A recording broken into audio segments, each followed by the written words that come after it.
Alors voilà, bonjour à tous. Alors j'ai choisi de vous faire une nouvelle vidéo pour vous parler, faire mon bilan un petit peu de la classe flexible. Voilà, on est arrivé en janvier, il y a 6 mois de pratique, la moitié d'une année scolaire. Et voilà, je pense qu'un petit bilan s'impose. Tout d'abord, je vais parler des aménagements.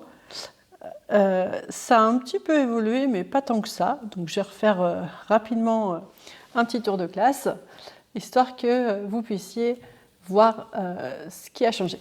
Le tableau des ceintures qui évolue. Donc pour l'instant, je n'ai mis en place que les ceintures de français, numération, géométrie, mesure. Ça viendra au fur et à mesure. Là, toujours mon petit coin ceinture de classeur de réussite. Alors, la nouveauté par rapport à ma pré-rentrée, c'est l'arrivée de tous ces classeurs-là, qui sont en fait des classeurs qui sont classés par ceinture d'apprentissage.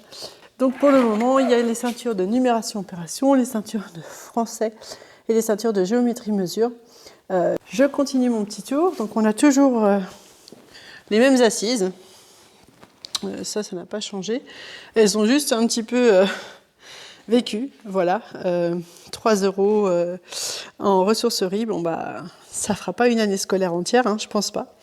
Mais bon bah c'est le lot de la deuxième main et puis de la mise à disposition pour 30 élèves.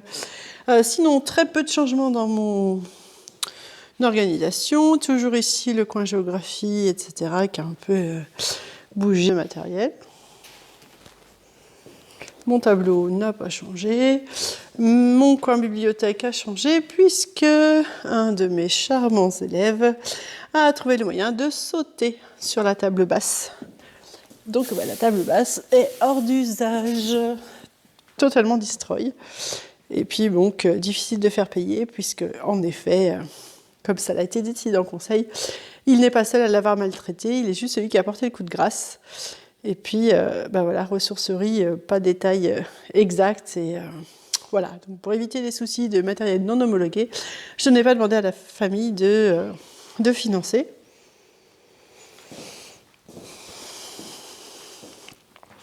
Mes ballons sont en état de dégonflage pour le moment, puisqu'ils ne tiennent pas le gonflage. Donc, je suis en train de tester. Ici, mon meuble de maths. Qui est organisé, traité avec les différents ateliers, les cahiers qui sont numérotés pour que chacun retrouve son cahier facilement. Mes ordinateurs, ça y est, maintenant j'ai une nouvelle tablette qui tient bien sur 2 pieds, pas comme en début d'année, puisqu'elle s'était cassée la figure. Et puis ma table verte a déménagé ici avec mes petits tiroirs qui auparavant étaient sous les ordinateurs. Donc voilà, et ça c'est un nouvel aménagement parce que j'ai laissé la place à mon petit coin d'atelier de français.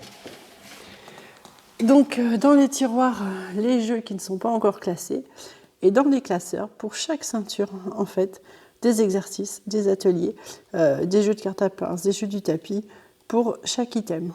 Donc ces classeurs-là étaient en cours de construction depuis 2 ans, donc finalement ils s'étoffent au fur et à mesure de mes fabrications.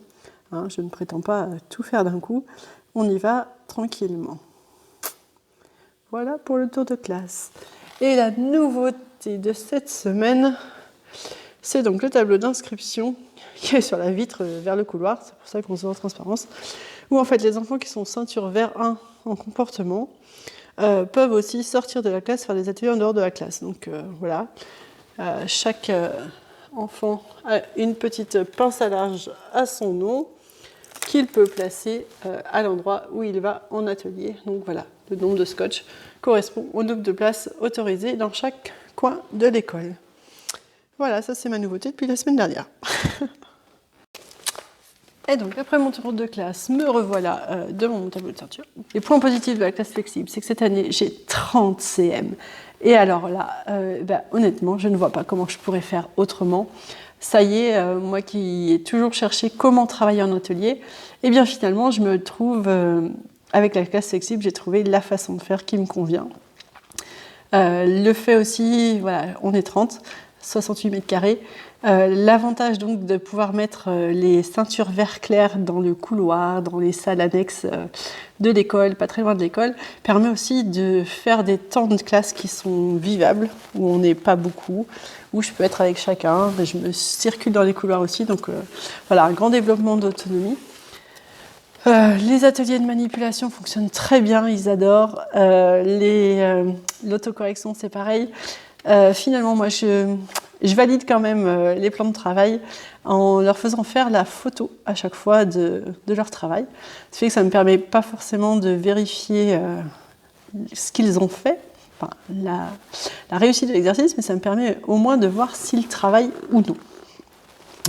Voilà, comme ça, je m'en rends compte assez rapidement. Dans le cas contraire, les corrections en photo, c'est juste bonheur, ça réduit le papier. Voilà, mais tous mes exercices, mes photos sont plastifiés, mais l'avantage c'est que donc il y a 1 à 2 exemplaires pour 30, donc ça nous évite beaucoup de papier. Pour les ceintures d'évaluation, c'est la même chose, donc tout est plastifié en double ou triple exemplaire. Ils font ça avec des crayons, des Lumocolor, histoire de pouvoir garder une trace le temps de faire la photo, que ça ne s'efface pas, et de laver à l'eau. Donc ça marche très bien, ça j'en suis super contente, ça fait 15 ans que je cherchais une façon de faire mes évaluations de ceinture qui ne soit pas chronophage pour moi, pour eux, qui ne soit pas un fouillis pour eux, etc.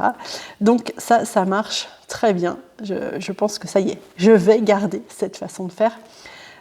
Il reste à mettre en place donc l'appropriation par les élèves, qui est déjà pas mal, hein. Mon cahier de bord à moi est en fait en libre service et les enfants vont regarder ce qu'ils ont à passer comme ceinture pour pouvoir les passer. Et puis voilà, une petite fois par période, je fais un plan de travail spécifique évaluation pour ceux qui n'y seraient pas allés. Et voilà, ils n'ont pas tous le même degré d'autonomie, donc on en est là. Le plan de travail, donc je suis plus en feuille de route, hein. Actuellement, il faut que ça se mette en place, il fallait que ça se mette en place, etc. Je commence à avoir des élèves qui sont très autonomes et donc qui sont en demande d'apprendre autre chose que le même groupe, que le groupe, etc. Donc là, on est en train de différencier, elles font leurs leçons à manipuler, elles font leur carte mentale, parce que moi, j'apprends mieux avec une carte mentale. Donc je fais une carte mentale, et puis toi, moi j'apprends mieux avec une leçon à manipuler. Bon, on fait une leçon à manipuler, voilà. Donc j'arrive vers l'individualisation des apprentissages. Alors, pour l'instant, c'est que 4, mais c'est ce vers quoi je veux tendre, et voilà. Donc là, j'y vois beaucoup de points positifs.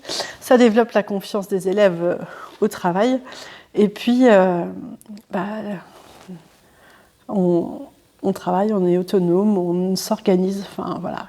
En CM, on se prépare pas mal à la 6e finalement, bien qu'on ne soit pas assis toujours à une table. Finalement, se préparer à la 6e, c'est pas ça, c'est s'adapter. On change d'environnement, on change de prof, on change d'assise, on va changer de place. Donc écoutez, ça doit bien convenir, parce qu'en tout cas, je n'ai eu aucune remarque négative des parents concernant la classe flexible. En effet, ils y voient vraiment l'intérêt pour leurs enfants. Donc ça, je suis plutôt satisfaite.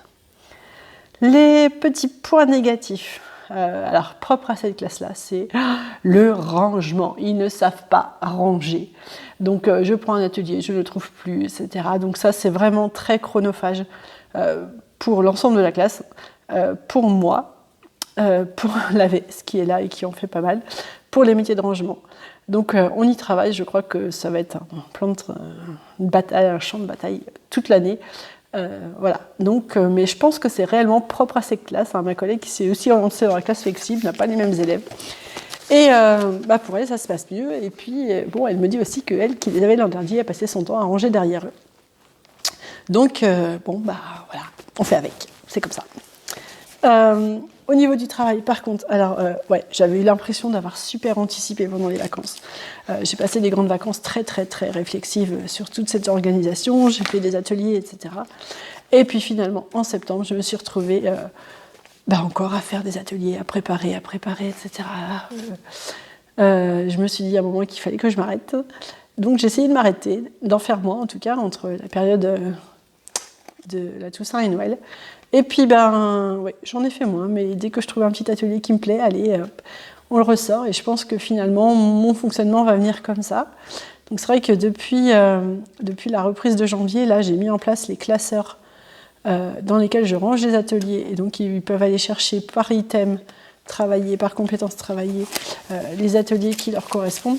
Donc voilà, donc ça va devenir un gain de temps, ça va se créer au fur et à mesure. Je pense que voilà, il faut réellement, à partir de ma base que j'ai maintenant, au fur et à mesure, une petite envie, un petit truc, mais il faut vraiment se mettre le haut là, dire stop, à un moment, ça y est, j'ai assez, j'ai plus besoin de faire. Donc ça, c'est le plus dur pour moi, en fait, parce que finalement, j'aime bien faire ces petits ateliers, et voilà, mais il y a d'autres choses à faire à côté, et puis ben voilà, il y a une famille, il y a 3 enfants à la maison, il y a un mari, et l'école, ce n'est que mon travail. Avec passion, certes. En tout cas, moi, mon bilan général, c'est que maintenant, je vais continuer en classe flexible. Je crois que je ne pourrais pas faire autrement, je ne pourrais plus. J'adapte au fur et à mesure des événements, au fur et à mesure des enfants. Voilà, mais je crois que c'est le propre de la pédagogie, de s'adapter à son public. La petite note positive aussi de cette mise en place de l'aménagement flexible, c'est que ça plaît beaucoup aux conseillères pédagogiques, ça plaît beaucoup à l'inspectrice qui parle de moi dans toutes les écoles où elle passe, en disant mais si c'est possible Aurélie, on peut faire ça en cycle 3, on peut adapter de la maternelle au cycle 3, on peut, etc. N'hésitez pas à prendre contact. Alors voilà, on vient me voir dans ma classe pour parler de moi à l'INSPE. Les étudiants d'INSPE viennent dans ma classe. Et je ne suis que MAT et je ne serai pas PENF. Donc mon objectif maintenant, c'est de promouvoir en effet ma pédagogie, la pédagogie qui s'inspire de beaucoup de choses, et de la promouvoir, mais autrement que par la voie hiérarchique, parce que je ne suis pas sûre d'être toujours à l'aise dans mes baskets face à la hiérarchie. Donc c'est de continuer à parler de moi, de faire ces vidéos. Et puis j'ai décidé pour toutes mes collègues de ma circonscription, et puis aussi de tous ceux qui seraient intéressés, d'ouvrir ma classe simplement le mercredi pour en parler, pour discuter ensemble, pour voir. Et donc si vous voyez cette vidéo et que vous êtes dans le Maine-et-Loire, n'hésitez pas à me laisser un commentaire pour être invité lors de ma journée de présentation. Voilà, j'espère vous avoir convaincu. En tout cas, moi, je suis plus que satisfaite de ce fonctionnement et j'ai envie de continuer toujours. Allez, ciao, ciao, puis à bientôt.